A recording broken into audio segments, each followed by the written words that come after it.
Então vamos prosseguir, né? Falando um pouquinho mais aí sobre essa inexigibilidade. Nós dissemos que a indicação de marca é rara, então a partir daí eu faço uma indagação aos queridos amigos, né? Será que em nenhum caso seria possível indicar a marca?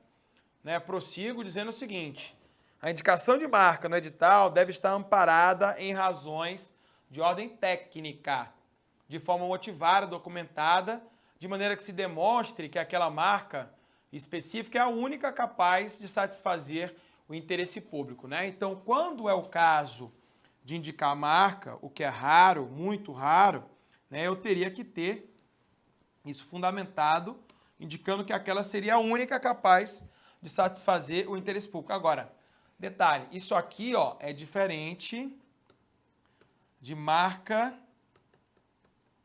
que nós chamamos de referência. Uma coisa é dizer assim, olha, eu só compro esse produto dessa marca. Outra coisa é dizer, olha, a marca que eu vou tomar como referência é essa aqui. Quando eu coloco assim, canetas do tipo Bic, papel do tipo A4 Chamex, é para fornecer, né, para dar ao fornecedor uma noção de qual é a qualidade esperada do produto que nós esperamos alcançar, né? Então a ideia seria essa, de indicar uma marca aí como referência. Mas não dizer só compro se for essa marca, é diferente, tá?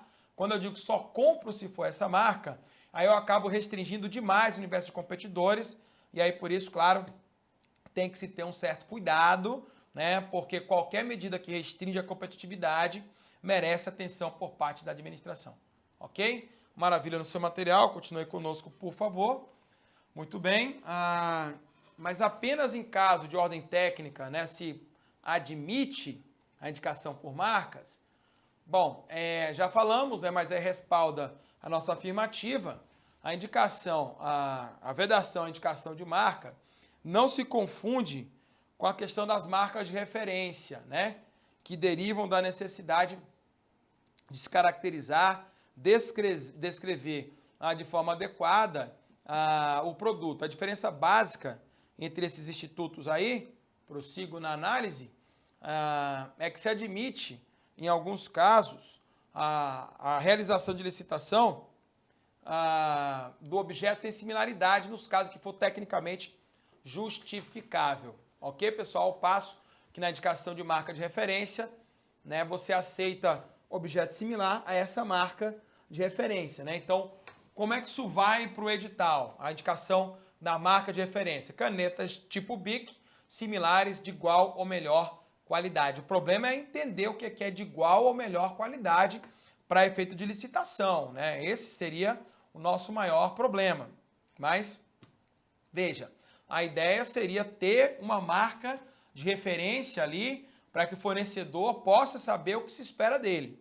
Agora, limitar e dizer só aceito essa marca, aí é um outro papo, né? Quando se diz só se aceita essa marca aqui, está se dizendo com isso que nenhum outro produto seria aceito, nem similar, nem equivalente, nem nada. E nesses casos, quando a marca é a única e aceita naquele certame, claro, isso tem que ser muito mais bem justificado, ok? Porque pode acabar levando à inexigibilidade.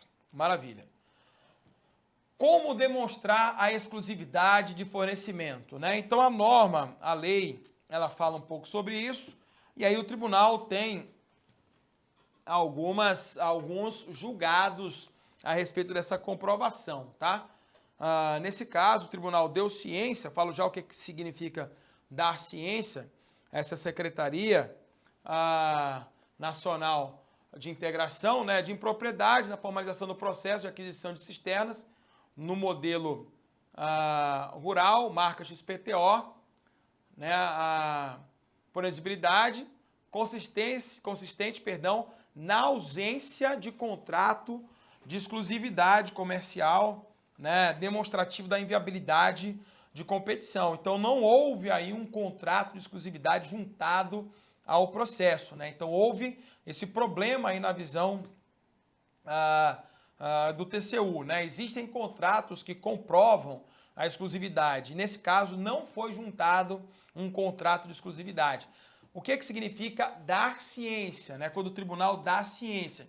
Significa que o tribunal se deparou com uma impropriedade, mas que considera que essa impropriedade não é das mais relevantes e, por isso mesmo, o tribunal resolveu apenas promover a ciência, né? Ou seja, o tribunal compreendeu que não haveria ali causa justa para determinar uma anulação ou algo parecido. Então, por isso, o tribunal resolveu, nesse caso aí, dar ciência da impropriedade. Claro que quando há algumas situações mais graves, o tribunal pode tomar outras medidas, né? Determinar. Quando o tribunal determina algo, se o gestor não cumprir com o que lhe foi determinado, o tribunal ele pode se valer de multas e outras penalidades desse gestor. Então, a determinação ela é cogente, ela é impositiva. No caso da ciência, não. A ciência é como se fosse, olha, vê se você da próxima vez não faz mais isso.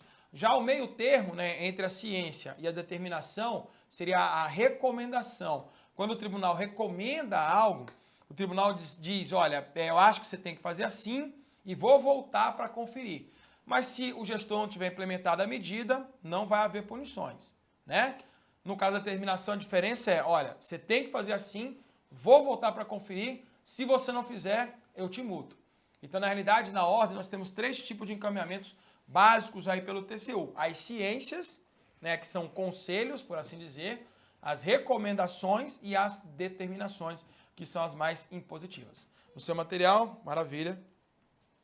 Bom, esse é o caso, sem dúvida, de inexigibilidade mais contundente, né? Que é a inexigibilidade para contratar serviços técnicos profissionais especializados a serem contratados com profissionais ou empresas de notória especialização, mas o serviço possuindo natureza singular. Então, devem ser aí serviços singulares a serem contratados pela administração pública nessa hipótese aí. Então, tem de ser serviços singulares, né, com características diferenciadas a justificar a contratação direta.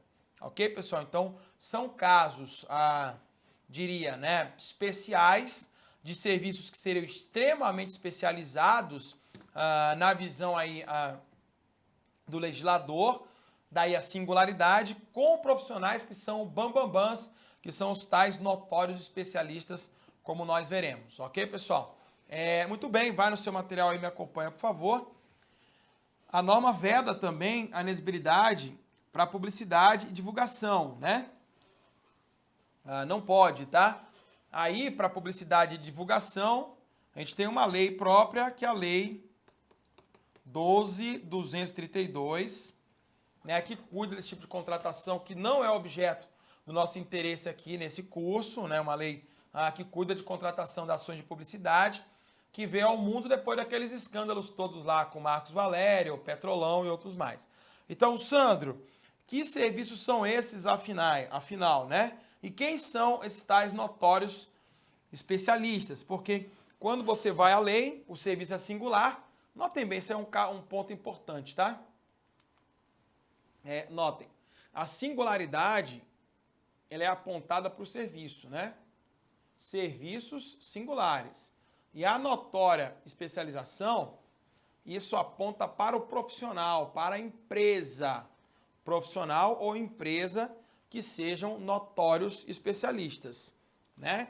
Então, uma coisa é o serviço singular, o serviço tem que ter essa característica diferenciada, anômala, a fazer a diferença desse serviço com outros, e o profissional tem de ser o tal do notório especialista. Não se pode confundir a singularidade dos serviços com a notória especialização do especialista, né? Por que eu digo isso? Porque muita gente acha que a singularidade residiria no profissional.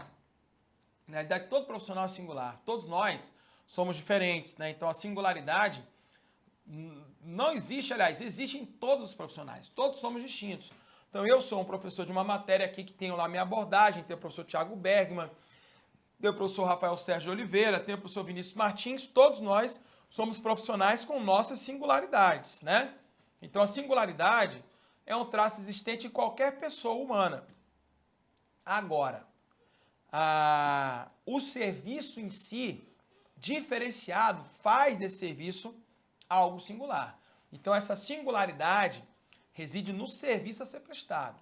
Já a notória especialização, essa sim, se direciona ao profissional em questão. Veja, a lei fala o seguinte para nós, olha só.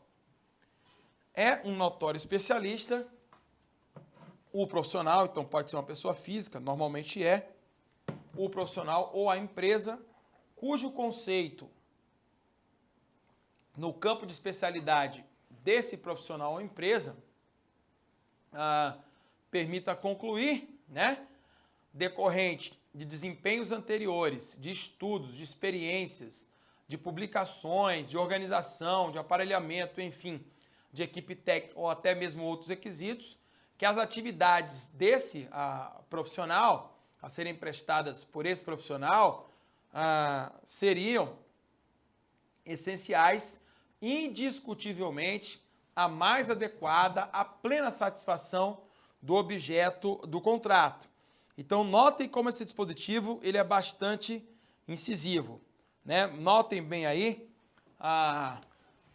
que a notória especialização desse profissional, a ser demonstrada por um monte de coisas, seria característica do seu trabalho, né?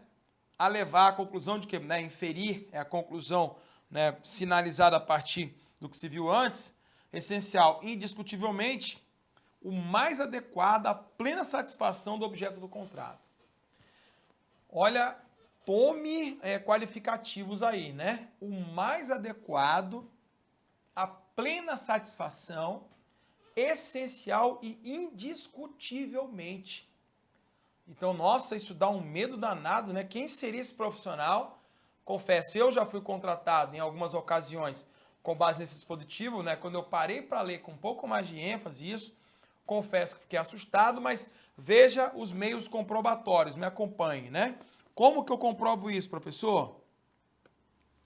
Né? Juntando os estudos que ele tenha feito, o desempenho, né? Então as avaliações, né? As experiências, as publicações, as organizações, enfim, né? Tudo isso, né, comprovaria que esse profissional aí seria o tal do notório especialista. Então, o ideal seria juntar, quando você contrata um professor, você junta ali publicações, né, os livros que ele tenha, as experiências, né, o que ele faz, né, pode ser acadêmico ou mesmo profissional, eu mesmo não tenho tanta experiência acadêmica assim, eu tenho especialização, não tenho mestrado, não tenho doutorado, terei ainda, né, quando eu tiver tempo de fazer, o que não é o caso, mas tudo isso vai servir para comprovar que aquele trabalho seria indiscutivelmente o mais adequado à plena satisfação do objeto. Então a gente junta tudo que puder para evitar questionamentos quanto ao trabalho desse profissional aí. Na realidade, esse profissional é mais ou menos assim, é esse cara aqui, ó. Quem é esse notório especialista? É um semideus, né? É o Thor ali, esse é o notório especialista, né? O cara que pode tudo, tem todos os poderes, porque para dizer que assim, esse profissional é essencial, indiscutivelmente, o tal do notório especialista, né? Esse seria o tal do notório especialista, é preciso quase comprovar que esse profissional é de fato uma divindade, né? Então, fica nosso registro que esse dispositivo ele é bastante etéreo, né, propositadamente, para dar à administração uma certa flexibilidade na contratação desses notórios especialistas. Joia, pessoal? Então, fica a nossa anotação, né, aí, mas, claro, né, sempre com o cuidado, né, também sugerido, para que vocês, na hora de enquadrar alguém como notório especialista, juntem, né, pode ser um profissional ou mesmo uma empresa, né, comprovações de que essa empresa tem desempenhos, performance, o professor indicado é realmente adequado, né, no caso de contratar um evento, por exemplo, de treinamento, mas para aquilo que a instituição, que a estatal requer. De fato, isso é bastante subjetivo, mas é exatamente essa a ideia do legislador, já que nesse caso, notório especialista, não teríamos tantos critérios objetivos assim de comparação. Joia? Paradinha rápida, no próximo bloco a gente continua falando sobre inexigibilidade, né? Já já.